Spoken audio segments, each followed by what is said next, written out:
Hey, what's going on, guys? Oink here, back again with some Battlefield. We got some back to Karkand gameplay here. I forget the name of the map. I'm sorry, guys, really am. I'm not good with these things. Really don't remember names of stuff. But this is one of the maps we're playing, Rush, and we're attacking here. So I believe we're the Americans here.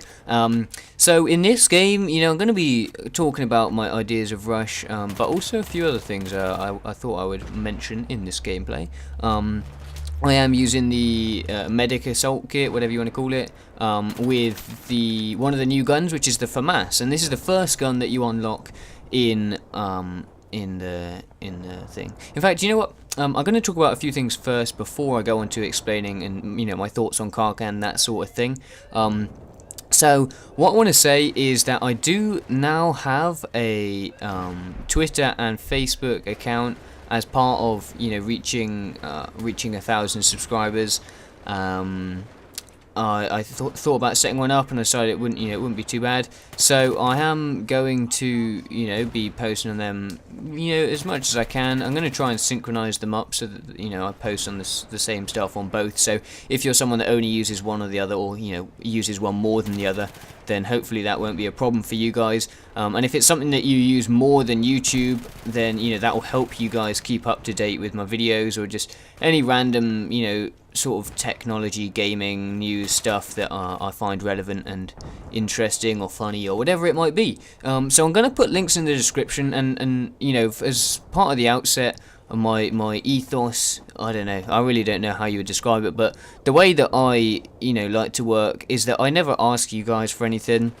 If you want to subscribe to my channel, then I leave that up to you. I don't try, I don't tell people to subscribe or anything like that. It's your free choice, and in the same way, I'm not going to tell you guys at the end of each video to follow me, Twitter, like my Facebook, all that kind of stuff. But what I will say is the links will be in the description in my videos.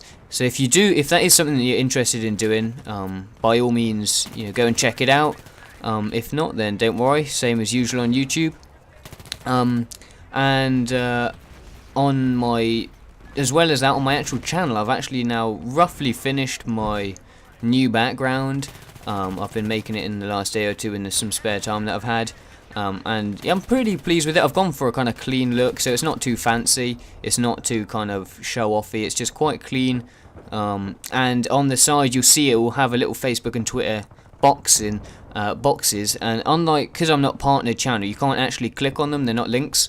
But you'll see that the little pink kind of line thing that comes off them points you straight in the direction of the links that you can go to my channels. So if you find yourself on my channel, then that is also somewhere which you can find links onto those Facebook and Twitter accounts. So that's enough about that then. And onto the gameplay, my thoughts on Karkand, weapons, that sort of stuff. This guy epically failed.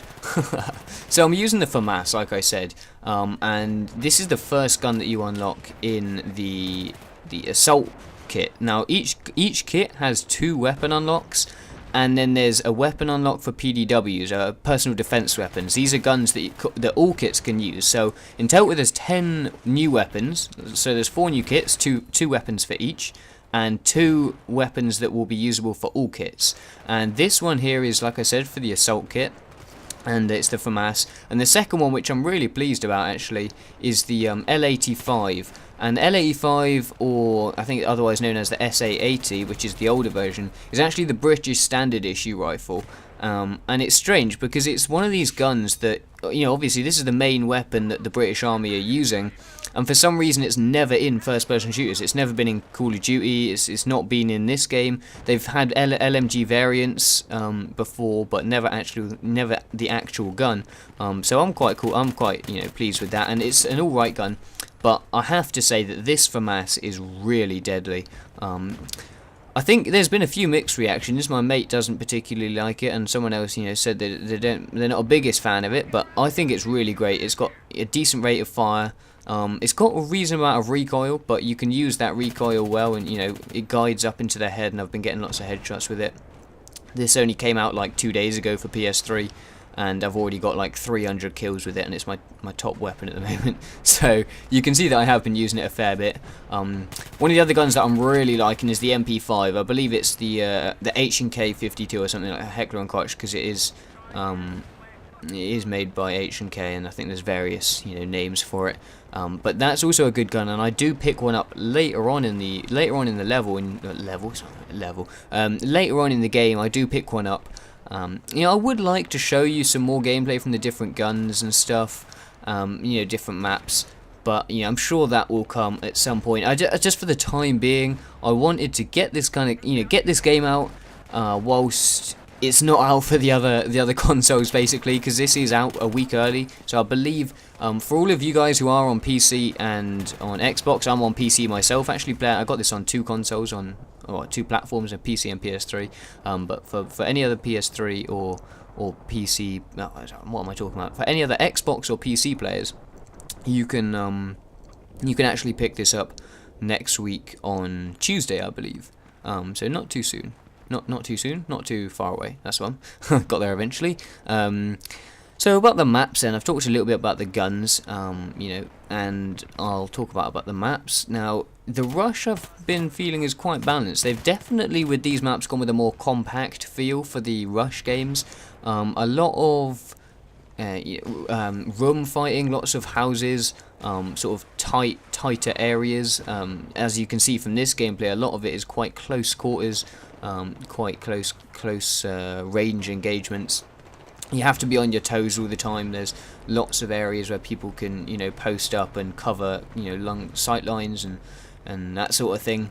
But the Rush gameplay have been good, and in fact this gameplay is a little longer. I'm sorry guys, I do try to keep my gameplays under 10 minutes if possible, and I think this comes around 13 or so. But I just thought it was really fast paced throughout the whole thing, and to do a whole Rush game in about 13 minutes isn't too bad actually.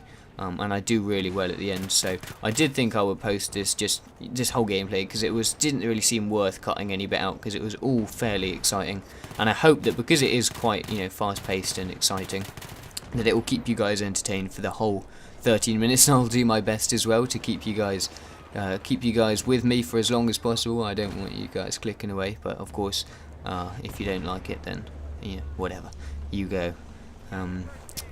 But yeah, so these maps, they're good on Rush, definitely more compact, more sort of tighter areas.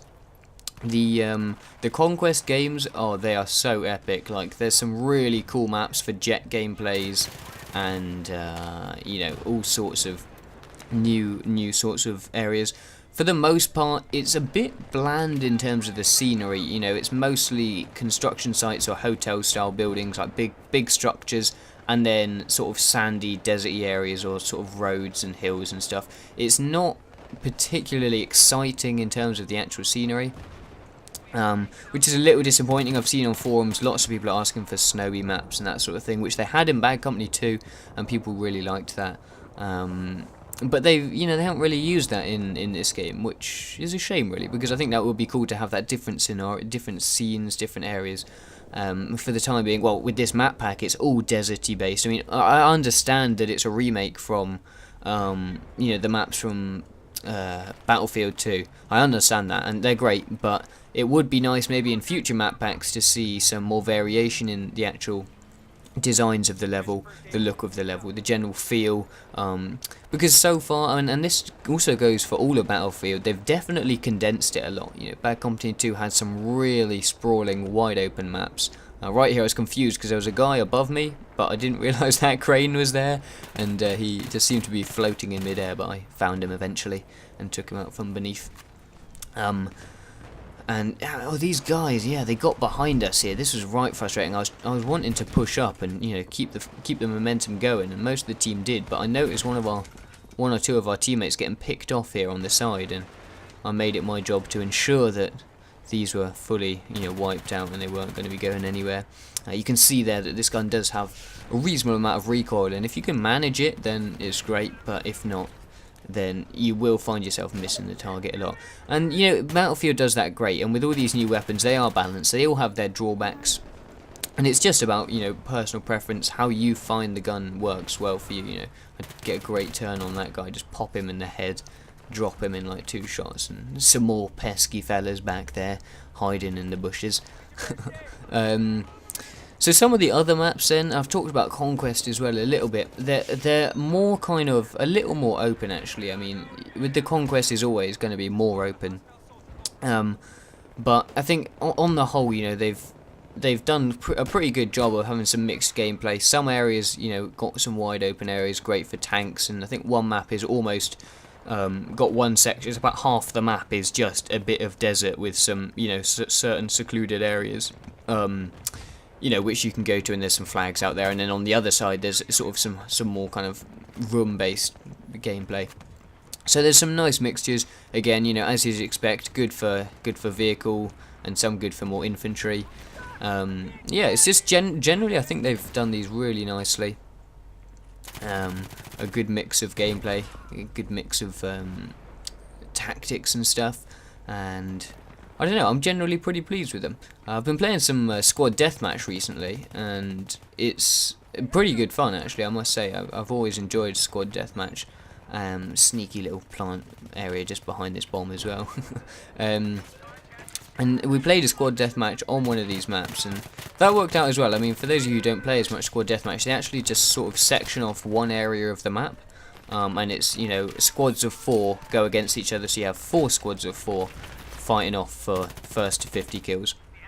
And we played it on, I think it was actually this map, and they seclude the area up on the top there to my right where we were fighting out before. And it worked out, you know, it's pretty cool. I definitely liking the variation that the different game modes bring. A lot of times you find yourself doing similar kind of tactics with, you know, Rush and the difference between Rush and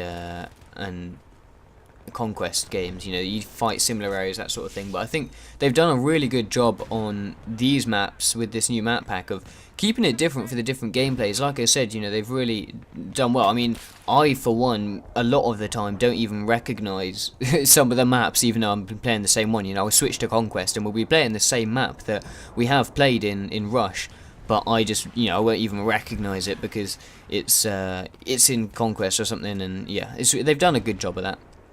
You'll see here, I just picked up someone's kit, or they revived me into a different kit, and this is the engineer, and the first gun that you unlock for them is this MP5, and God, I really love the MP5 as well. Actually, it's pretty nice to control. It's got, you know, relatively low recoil, not the most high damage, but because it's got a reasonably slow rate of fire as well, you can control it nicely. It doesn't drop people that quickly, unlike something like the FAMAS does. And you can see here that I just try and pick a few guys off, and for that reason, actually, it can be used at slightly longer range than some of the other SMGs. That guy got ran over by the tank. Yeah, you can use it at slightly longer ranges than some of the other SMGs, especially as it comes with that single fire mode, which can be, you know, can come in real handy if you've got that neat trigger finger and the good aim.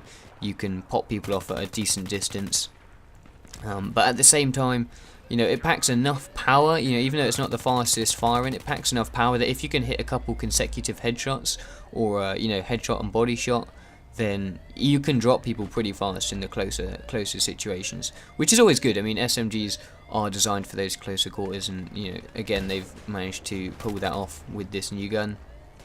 The game's coming to a close here. I'm just sort of defending my position like crazy, and there we go. We get the final bomb site in just under 14 minutes. So I do sorry for it's been such a long video, but I hope you enjoyed it. It's 34 and 7, 6100 points. I'll catch you guys later. Peace.